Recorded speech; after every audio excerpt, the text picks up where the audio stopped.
This is the news and talk of Nevada. That's the trouble around here. Talk, talk, talk. You talking to me? You talking to me? You are talking about the nonsensical ravings of a lunatic mind. I'm as mad as hell, and I'm not going to take this anymore. Now, the Dan Mason Show on News Talk 78, KOH, and KKOH.com. We are here to talk about what really matters in Northern Nevada. I think I need to turn that down, don't I? Yeah, almost hurt my own ears with that. 852-TALK, 800-564-KKOH are the telephone numbers. Lots to talk about today. Lots in the news, as always. And, yeah, we might just goof off a little bit today. I'm in that kind of mood. First up, though, I do need to remind Shirley Temple passed away in San Francisco yesterday. Shirley Temple Black. And, of course, those of us who are older, she was far and away the biggest child box office star ever.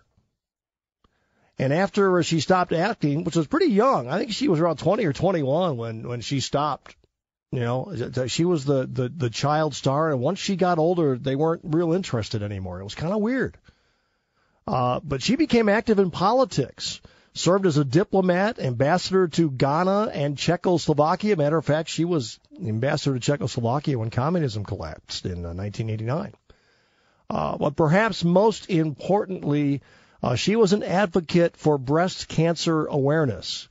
Now, at a time in 1972 when women, especially those in the public eye, like actors, didn't talk about their private medical concerns, well, she did. She had a mastectomy and encouraged other women to get checked for lumps or unusual symptoms. And in 1972, that didn't happen. And so she is credited with increasing awareness among a lot of women. So she passed away. She was 85. The cause of her death not released. Also in the news today, a new petition drive by the folks who have done this before.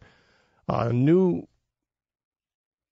initiative, I guess, not incentive, but a new petition drive to get more than the 100,000 signatures necessary to get a measure on the ballot to decriminalize marijuana. Yes.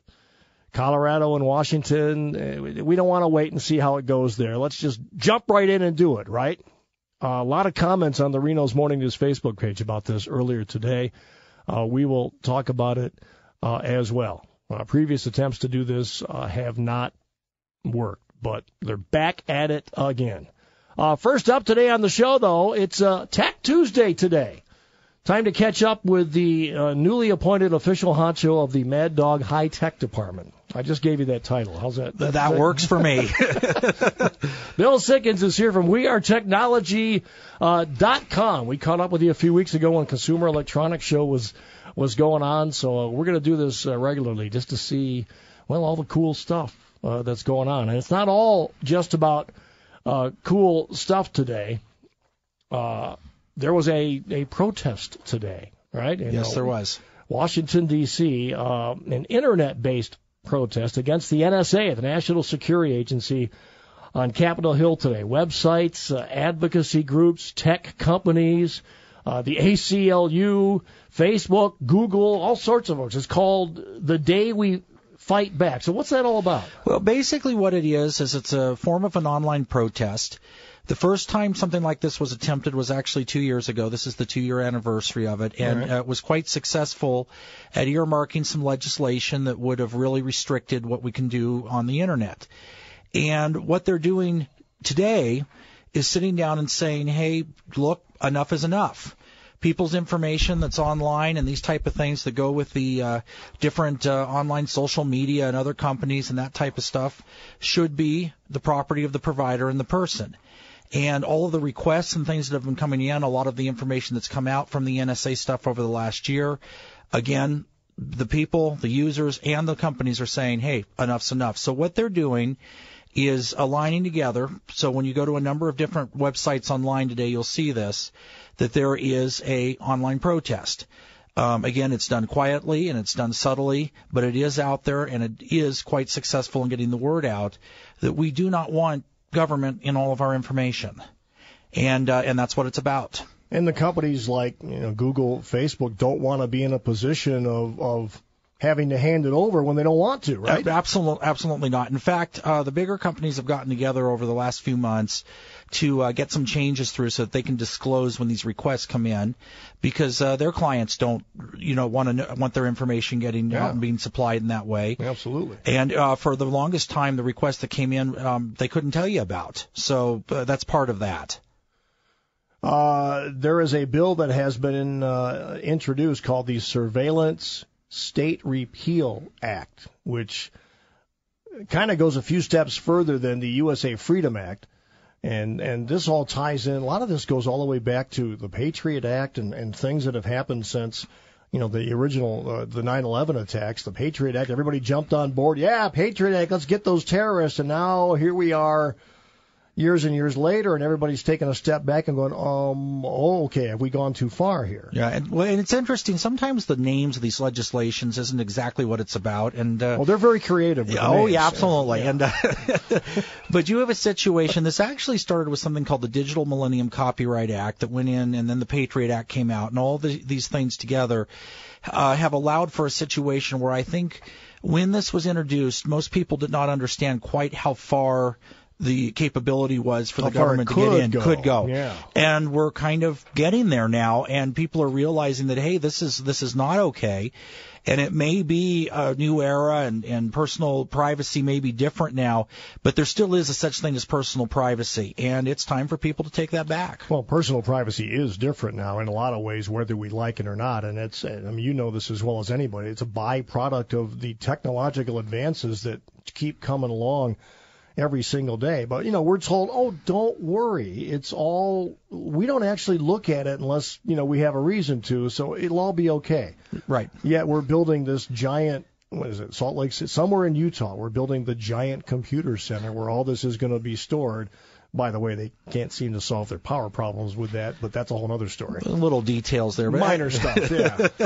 But that's what's going on. It's just all algorithms and this and that and the other thing. And don't worry. And the idea of these things, and what you're talking about, the Utah thing, is a giant data center, and a data center is a place that houses a lot of the computers and servers that make things run online. Right. Is that they want to be able to actually see that if you send an email, essentially get a copy of it or monitor it while it's on its way from your computer to whoever you're sending it to. Right. Same thing with phones and that type of thing.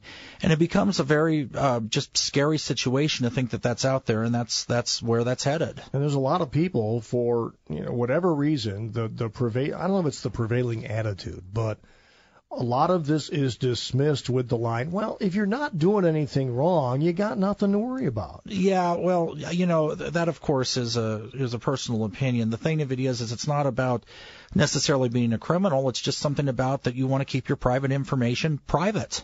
Yeah, absolutely.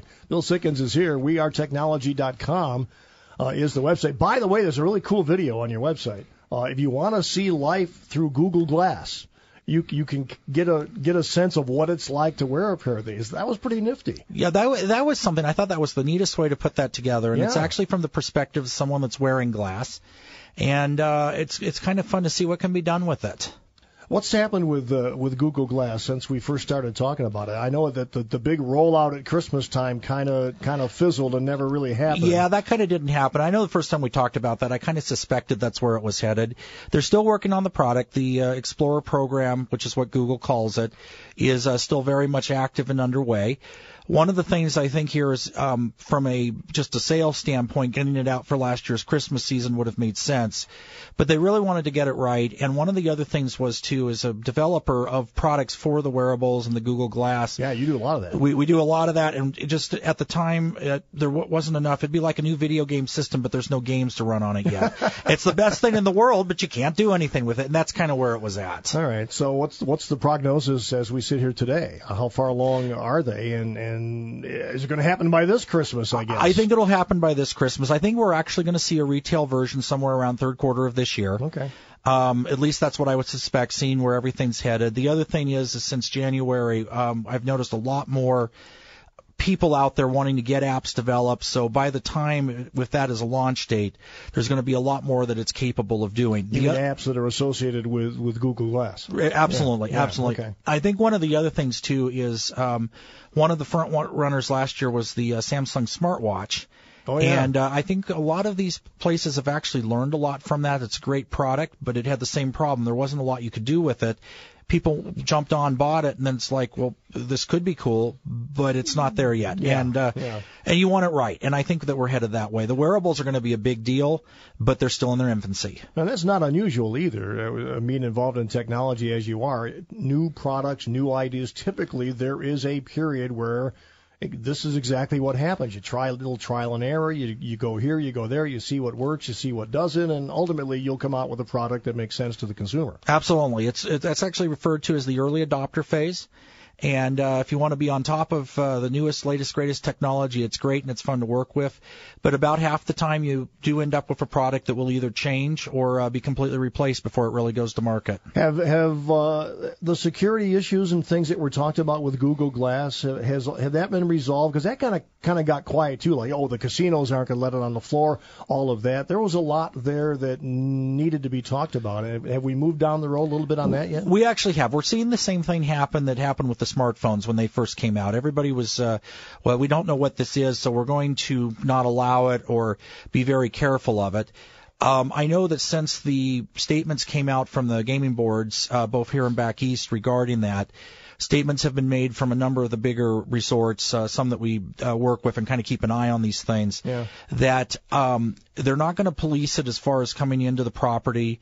Certainly if you were to sit down at a gaming table or something and you were wearing a wearable computer and using it, that's a problem. Probably get somebody's attention real quick. Absolutely. But from that standpoint, it really, the enforcement is a little bit different on each property owner. So it's something to just be aware of, and I think that we're going to see a lot of the concern kind of go away just as it's understood that these things are going to be not so creepy and actually really kind of cool. Bill Siggins is here. WeAreTechnology.com. More straight ahead after we check traffic and weather together on News Talk 780 KOH. Here is Neil Tyler. This is the Dan Mason Show. Weekdays at 9, hear Rush Limbaugh. Keeping people glued to their radios. On News Talk 780 KOH. Log on to KKOH.com. Another 2-for-1 sweet deal comes your way at 9 o'clock this Friday morning from the Lunchbox. Just $25 gets you $50 in food certificates to enjoy their hearty sandwiches, gourmet salads, specialty dressings, delicious soups. At the Lunchbox, nothing is pre-made, and they support our community by using local products from local vendors. We had a nice visit with the boss the other day. Delivering and catering, too, for your office or your business lunch. The Lunchbox, 129 Los Altos Parkway, just off the Pyramid Highway. Sparks, don't miss out. That sweet deal is waiting for you starting at 9 o'clock this Friday morning while supplies last at KKOH.com. The tech guy, Bill Siggins, is here from WeAreTechnology.com. Always good to catch up. So, Target, progress finally being made about getting rid of these magnetic strips that we have on the back of our credit cards? It's actually a very interesting thing that this is coming up again. And I think that, like you say, Target definitely has pushed it forward. And the technology that they're actually looking to replace that with is something called chip and pin. So today, your credit card, on the back of it has a magnetic strip, and that's run through the reader to read the card. Right. And that number stays the same every time you use the card. So a lot of what happens with these hacking things, like what happened at Target and the several others since then, is that someone will actually get the credit card number and then be able to create a duplicate of your credit card using that information. Okay.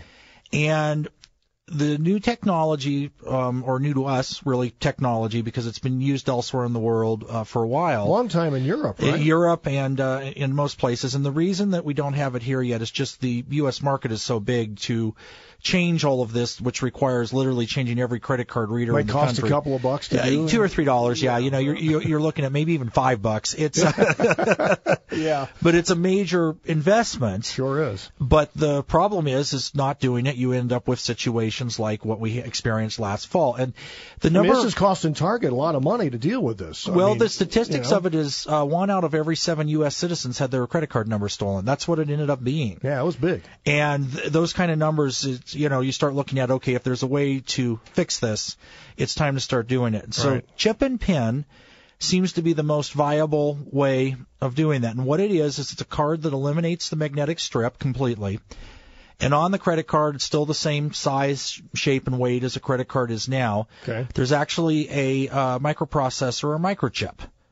And what happens is when the reader reads that chip, it creates a unique number for the transaction. So even if you did capture that information, it's only going to work once. And then when that transaction's done, it's done. And it ends up being a lot safer for using in retail in the stores and that type of thing, because even if you duplicate it, you aren't going to get a copy of the card. So as that transaction is taking place at the counter and it creates this unique PIN, that's it right there? That's it. That's the transaction. And we can't do another. And because the credit card itself is actually a small computer, when you use it again, it generates a new number. So while you still have a credit card number and that type of thing, the actual transaction idea is unique. So then if the card's copied later on, or the number someone tries to use it again with that number, it says, well, this transaction's already been done. We can't do it again. And it's I wouldn't say foolproof, but it is certainly it's a lot better than what we got now. Okay, so that looks like that's kind of in the works. Is everybody getting on board with that? Because as you say, it's going to cost companies a lot of money to make this transition. Yeah, it's a big thing. Now, one of the other things that's also going to be pushing this is the fact that, as you say, it's been used in Europe and other places for a long time. They're actually phasing out the magnetic strip cards now. Okay. So in a lot of cases, if you travel overseas, you already have to go to your bank and you can request these cards. They do have them available. The one you have won't work. The one you have may not work, and in another year or two won't work. So it's already a system that's starting to be in place. But the biggest barrier to entry here is the cost. However, I think we just exceeded that last fall with all that was going on. So well, yeah, the expenditure Target has had to put forth to alleviate all of these issues has been pretty darn substantial. Our friend Ira Victor, he's a forensic security guy. We talked about the Target breach with him, and he doesn't chuckle when he says it, but he goes, they're all concerned about the cost of security, but once they have a problem, it costs them more to hire guys like me to fix it. Yeah, and that's exactly what it is. The other thing of it is once you've had something happen, Target's a big company, so they can weather it a little bit better, but everybody uses the same technology, basically. And if you do something that messes up your reputation, you can't buy that back. Yeah, that's and that's one of the big things that we're about, is making sure that those type of things are eliminated, because you don't want that. Target at the end of the day is going to spend so much just dealing with, free credit monitoring for a year and all the rest of that. But still, there will be the question for a very long time, is what I'm doing secure here? Well, credit cards go away at some point, because, on your phone now you got these fancy QR codes, and that's a whole different thing. But I see people, hold their phone up and paying for stuff all the time. Oh, yeah, there's a number of different things out there that they're trying. For example, Starbucks uses that, where you can go in and pay right off your phone screen. That's where I've seen it, yeah. I don't know in market tests if that type of technology is actually going to be adopted, because one of the big things you see there is, while it works well, when you're standing in the line for your coffee and waiting for somebody to mess around with their phone and try to pull up the screen, and it takes an extra few minutes per transaction, that starts to not make sense. And if you can come up with a system that's easy to use as our current credit card, but it's secure, I can see where something like that would really take off a lot faster than some of these other things. I mean, and what you do is you create a lot of apps. And are these the kind of things you have discussions with clients about frequently? All the time. One of the big things we do, especially when money is involved, is to sit down with a client and do a brainstorming session and see where the risks are going to be, because it is important to try to figure this out as best as we can before going forward and saying, these are the weak spots, let's go ahead and shore them up now and not have a problem on down the road. So the extra 10% in cost today versus an extra 10,000% to clean it up, so that's really what it's about. That's Bill Sickens. He is our technology guy from wearetechnology.com. We're going to hold you around here for a few more minutes, and I want to talk a little Olympics, because I know you're doing some stuff for that as well, as the games are going on in Russia. The local news partnership you can depend on when it really matters. KOLO 8 News Now and News Talk 780 KOH. Countdown to November underway. Lots to talk about between now and then. Seats in the 2015 Nevada legislature, the margins tax, maybe a voter ID initiative, plus local races and the issues that really matter where you live, including 4 U.S. House districts here in Nevada. News Talk 780 KOH, dedicated to keeping you up to date with the latest Vote 2014 information, and we'll be here to talk about it too. Presented by Thompson Garage Doors. Get $30 off residential garage door service with the Vote 2014 KOH special. Call Thompson Garage Doors at 356-6601. Depend on News Talk 780 KOH and KKOH.com, where your vote always counts. Bill Sickens here. We are technology.com. Apps, and more apps. There's no let up in new apps, by the way, right? No. So you're keeping busy enough. We are. This year is actually looking to be probably one of our busiest yet. No kidding. It's absolutely incredible. But as these things start to become more and more part of business process, and business owners start to realize that there's a real return on investment with doing an app correctly, the keyword being doing it correctly. Yeah, that would be important. But the thing of it is, it actually can substantially increase business and increase market share. And I think we're going to just continue to see new creative things coming out. And I could see this as being the year of apps. Well, for business, too, behind-the-scenes stuff from a productivity standpoint, there's got to be so many things you can do that save time. I think of outside salespeople who are out there doing whatever they do, and the more they got in their hands as far as information goes, the easier it's going to be for them to do the job. Yeah. In fact, I would say that the greater majority, probably about 70% of what we actually do is workflow or behind-the-scenes applications and not something that you would necessarily download off the market. And it ends up being a situation where you take a business model and figure out how that business model would work best. For example, we had one that was is a house inspector, and they went through and did the normal process where they'd go out and inspect the home and then go back to the office and input it, and that was the workflow. Right. And we were able to change them over to a system so that they were able to input the information real time into a tablet that the technician would have with them. Yeah. And the client was able to access that information as soon as he walked off the property. And it saved a lot of time on the back end because they didn't have to then turn around and input the information. Plus, the client got it a lot sooner. Oh, and you see that all the time. I had repairman at my house, and he's got everything in his truck. He hasn't gone the tablet route yet, but he's got the printer and the software, and it's all right there, and he whips out the invoice, and everything's and there ready you to go. are. As a matter of fact, I had one once, not too long ago. He was like, oh, blast it, I got to do this the old-fashioned way with the printer. The app wasn't working or something. So you never know. Hey, let's talk a little bit of Olympics. A lot of people are trying to follow what's going on. Maybe you don't have time to watch it live. Maybe you're trying to TiVo things. You're trying to do this. You're trying to do that. There's a lot of apps, and you were involved in some of them, right, about getting the information you want from the Olympics. Absolutely. Well, first of all, it was an honor and a pleasure to be able to contribute to that. Heck yeah. And it's really kind of neat to see so many people using an application that you've been involved with. Mm-hmm. So from that standpoint, it was just neat to see. But there are a number of them out there, and there's top 5 really good ones that are being used.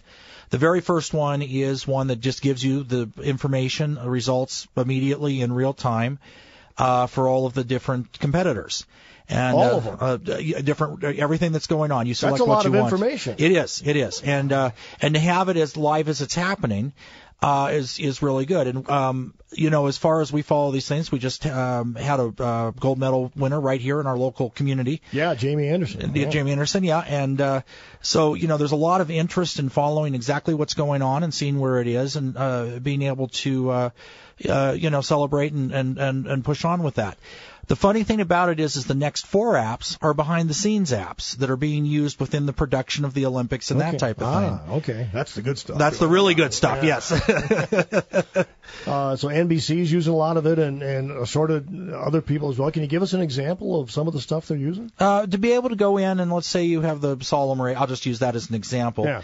And in real time, as the race is ongoing, you can actually see who at that second is in what place.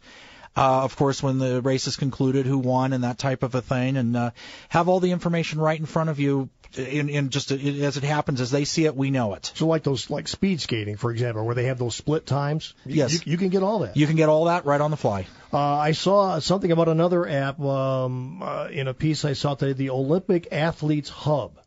and it's allowing them to check Facebook, Twitter, Instagram, all at the same time and keep up on all the social media posts and things, or the athletes and everything. It's like it's all right there now in the palm of your hand. Absolutely, and that does actually two things. Number one, it allows you to know what's going on in real time, and there's another part of it too from the athletes themselves being able to post.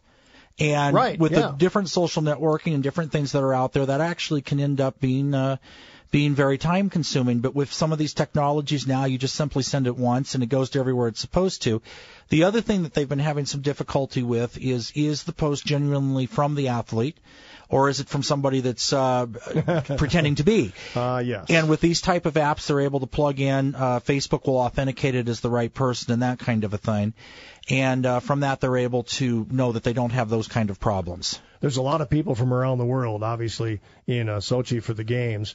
And you see the pictures. They've all got their phone in their hand. This is Russia. This is a foreign country. What is the internet like there as compared to here? I mean, what are people finding once they get there? If they're used to a certain standard, are they getting that there, or is it a little more of an adventure? Well, I think adventure might be a really good word for it. I'll bet. In Russia and other foreign countries, of course, there's internet and there's mobile phone networks, and just like we have here.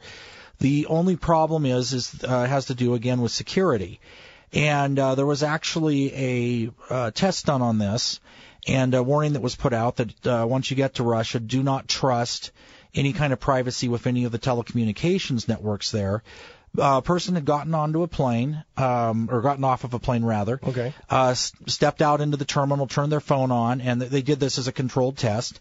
And within a couple of minutes of the phone just simply being turned on, somebody was into the phone and into their Facebook and all the rest of it. Oh, man. So it's taking a few steps. It's fine to take a phone with you and have a communications device and that type of a thing.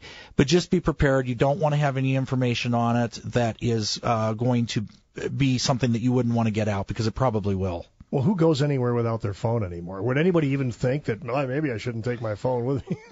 I'm not sure that mentally I would survive that. Well, yeah, I'm thinking that's what a lot of us would do. All right.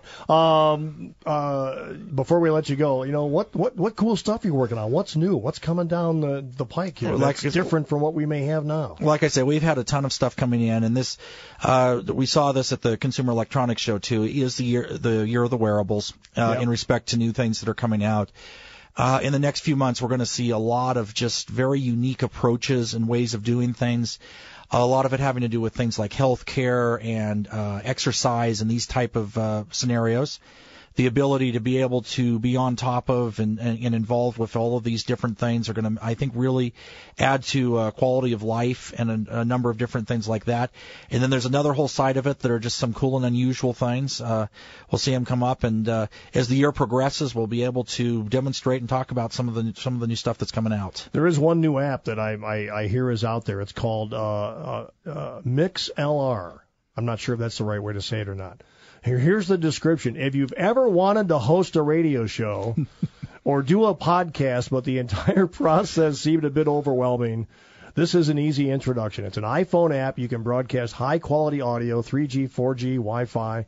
A social audio app eliminates the need for cables and hardware and just gets you going. You could even save your broadcasts and export them to Dropbox, SoundCloud, whatever it may be. So all you folks that want to do talk shows, you don't have to call me and ask for a slot anymore. There's your answer. Right and there you are. Bill Sickens, wearetechnology.com is the website. Great to catch up with you. We'll do it again on our next Tech Tuesday, a couple of weeks down the road.